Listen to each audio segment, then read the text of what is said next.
আবার যারা হজ করেছেন এবং হজ করে অনেক আবার ফিরে চলে আসেন, এরকম মানুষও দুনিয়ার মধ্যে আছে। মানে হজের মধ্যে যাবেন কিন্তু হজ শেষ করে আল্লাহ রসুল সাল্লাল্লাহু আলাইহি সাল্লামের রওজা শরীফের মধ্যে গিয়ে সালাতু সালাম না দিয়ে চলে আসে, এরকম বদবখত কপাল পোড়া এরকম মানুষ পৃথিবীর মধ্যে আছে। অথচ আল্লাহ রসুল সাল্লাল্লাহু আলাইহি সাল্লাম বলেছেন, মান জারা কবরি ওয়াজাবাত লাহু শাফাআতি।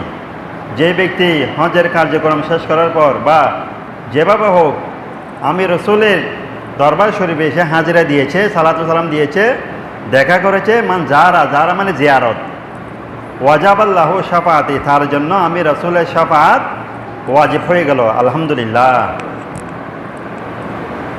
তো আবার অন্য হাদিসের মধ্যে আছে, যেই ব্যক্তি আমার রওজা শরীফ জিয়ারত করলো, ফাকান্নামা জারানি ফিল হায়াতি, যে ব্যক্তি আমি রসুলের কি করলো, রওজা শরীফ জিয়ারত করলো, সেই জন্য আমি রসুল দুনিয়াতে 1400 বছর 1500 বছর আগে যেভাবে জাহিরভাবে দুনিয়াতে ছিলাম, ওই সময় সাহাবায়ে কেরামরা এসে যেভাবে আমার সাথে জিয়ারত করত, যেই ফজিলত কত, আমি রসুল 1500 বছর পরে এসেও আমি রসুলের রওজা শরীফ জিয়ারত করলে ওই একই মর্যাদা আল্লাহ পাক সুবহানাহু ওয়া তাআলা তার আমল নামার মধ্যে দান করবেন। উচ্চাবাদ দিয়ে বলুন আলহামদুলিল্লাহ।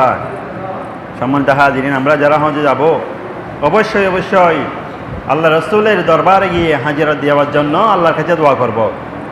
হজের জন্য যেভাবে দোয়া করব, হজের জন্য যখন আমরা দোয়া করব তখন দোয়া করার সময় আল্লাহর কাছে রওজা শরীফ জিয়ারতের নসিব হওয়ার জন্য দোয়া করতে হবে। এই জন্য সুন্দর একটা দোয়া রয়েছে, আল্লাহুম্মা রযুকনা হজ্জা বাইতিকাল হারাম ওয়া জিয়ারাতান নবী আলাইহিস সালাতু ওয়াস সালাম মাররাতান বাদা মাররা। এরকম একটা দোয়া আছে, এটা যারা যারা আমরা এখনো হজের মধ্যে যেতে পারিনি আমরা সবসময় এই দোয়াটা করবো, আল্লাহুম্মা উরযুকনা হজ্জা বাইতিকাল হারাম।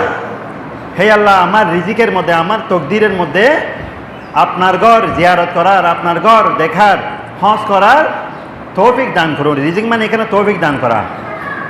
হজ্জা বাইতিকাল হারাম মানে বাইতুল হারাম মানে কাবা শরীফ, ওয়া জিয়ারতে নবীকা আলাইহিস সালাতু ওয়াস সালাম, এবং আপনার মাহবুব নবীর রওজা শরীফ জিয়ারত করার তৌফিক আমাকে দান করুন। মাররাতান বাদা মাররান, একবার নয় বারবার। এভাবে যখন দোয়া করবেন হয়তো যে কোনো একদিন আল্লাহ পাক সুবহানাহু ওয়া তাআলা আপনার আমার দোয়া কবুল করে নেবেন, আলহামদুলিল্লাহ।